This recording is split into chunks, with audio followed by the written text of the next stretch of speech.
Chemistry is your brain reacting to being fired on all three parts: the amygdala, the hypothalamus, and the prefrontal cortex. When this happens, it sends a signal throughout the body, and then the body reacts to that signal. But the key point is that signal is the brain recognizing something familiar about this person. Not that it's some divine sign from the heavens saying, here is my soulmate. It's basically the mind recognizing familiarity in a person because that familiarity is based on the first person you ever connected with. Motherfuckers we do, because all of those familiarities ain't good feelings. Some of them are bad.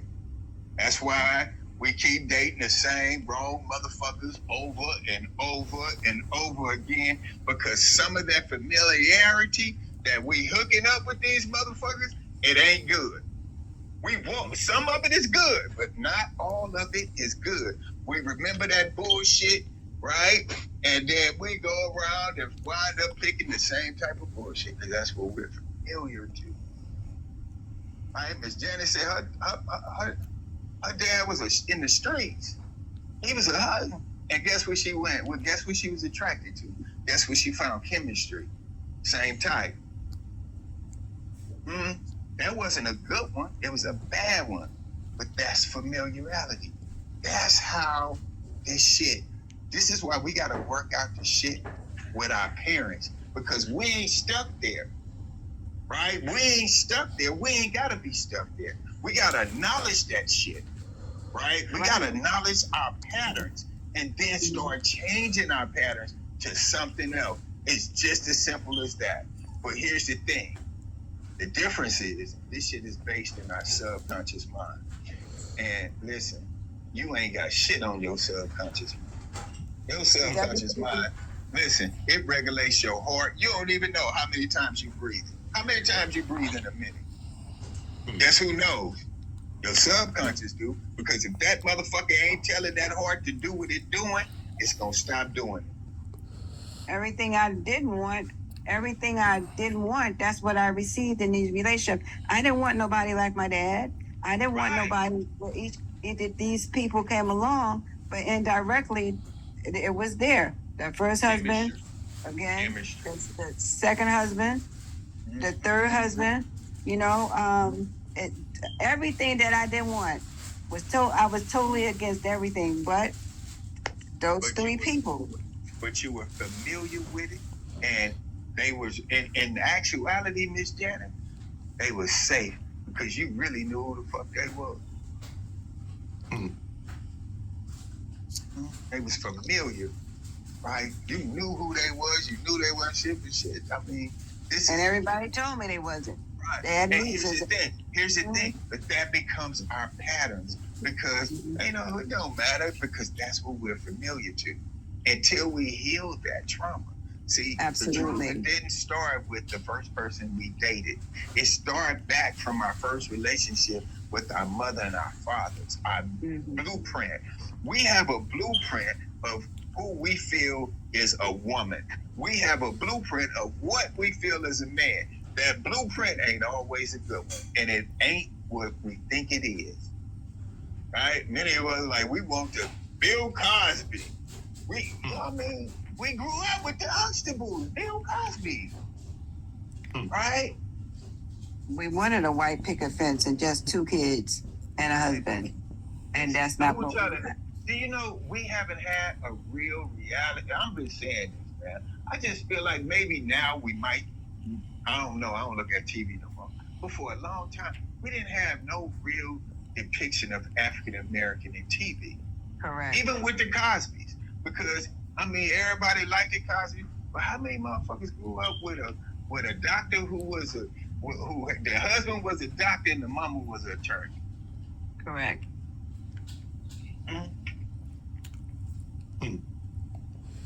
Come on. We ain't had no positive life. Even, listen, the most staple center thing that I ever seen was Good Time. I love Good Time. That was my motherfucking show. And I watch people. I don't think, who in here haven't seen Good Time? Thank you. Everybody in here seen Good Time. Now think about this. They never left the ghetto. Mm-mm. Yeah. No matter what James did, he always barely got by. He never made it.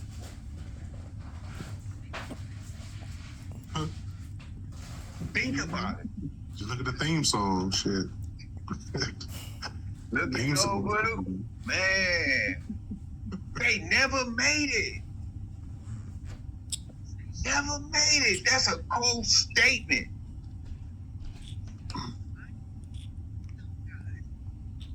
It's a cold statement. Right? So how do we fix this?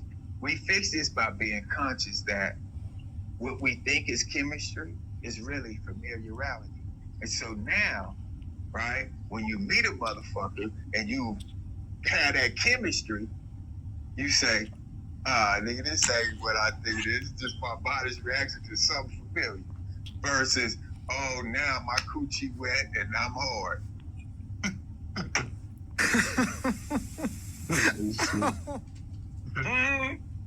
That's $1 million game I just gave y'all for $9.99. God damn. Mm-hmm. But that's real. Because here's the thing, let's be honest with each other. And you ain't gotta answer this shit. How many times have you moved heaven and earth for chemistry? Don't give me the line. We Don't give moved me the heaven and line. earth I'll for mess around and chemistry. tell the truth.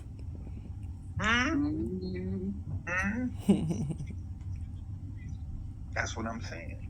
But chemistry is My first wife I did that for. I moved heaven and earth. ooh, man. But Still doing it. no, I'm not. No, I'm Cause saying me. I've had a long time to in fact my last wife, my third wife, Oh shit. I mean she oh God. I mean, you know, You know, put the when you said my third poker up my butt Ooh. and roast me on the pit. What the hell? See, that's one thing. That's one thing You my know, granny used to always tell I me. mean- My granny used to always tell me, don't never love something too much when you lose it. If you head over heels for a person like that, it's something bound to go wrong. Just because your nose is way too open. You go from person to car to vehicle to material things. You know what I'm saying? You love the shit out of this car. How many times you went there and had a fender bender? Open up the door and hit the damn wall or some shit. Scrape the rim. You know what I'm saying? Like,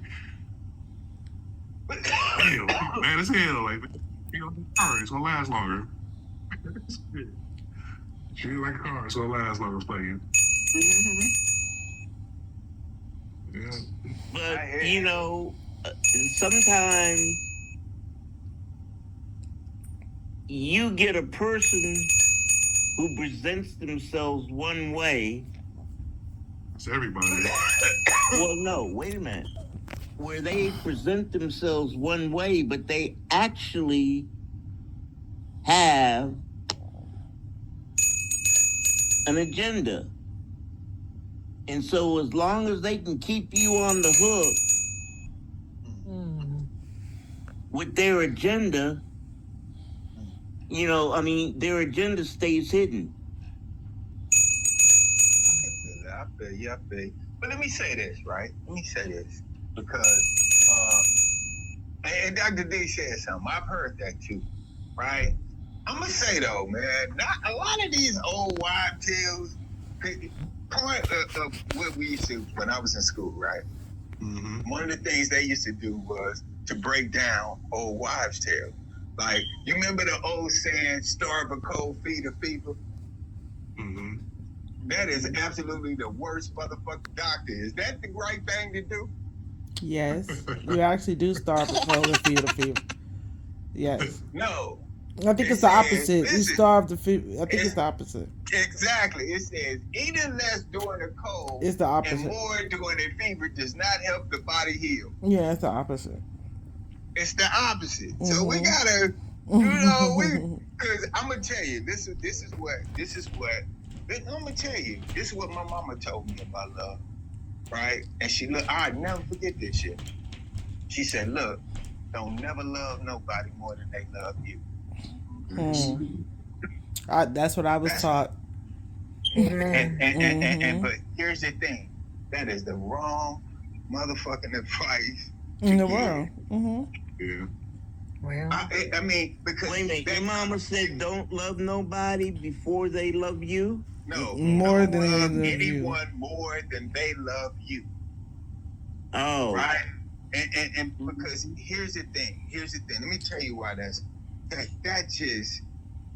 came from someone who had been hurt. Right? They came from a hurt place. It's not that what she was saying was wrong or that. It was just from a hurt place, from a person that was hurt. See, a lot of times, right, man, we grew up in a household where there was a single mother, and a lot of single mothers turn their daughters single too. So we look at generation and generation of single parents, right? I was taught to don't love the man. I was taught, don't be with the man that you love, be with the man that love you. And I was like, damn. Well, it was hard for me to define love because it appeared that my parents weren't in love, but my grandparents were. So I was caught between a rock and a hard place. I could see love and affection from my grandparents, but I didn't see the same kind of interaction with my parents.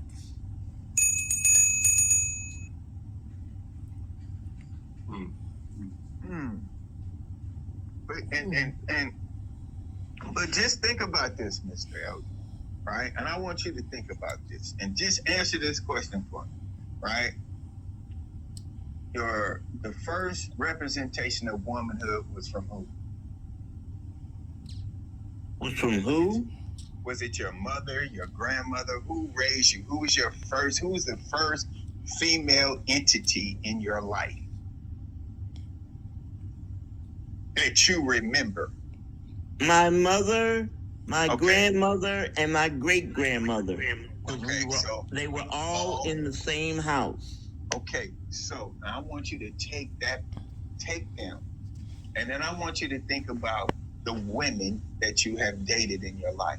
Was there similarities between them and your mother, or were they total different?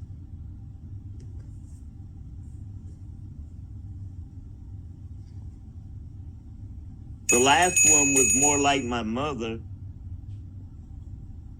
Which one did you love But more? the other two were an antithesis of my mother.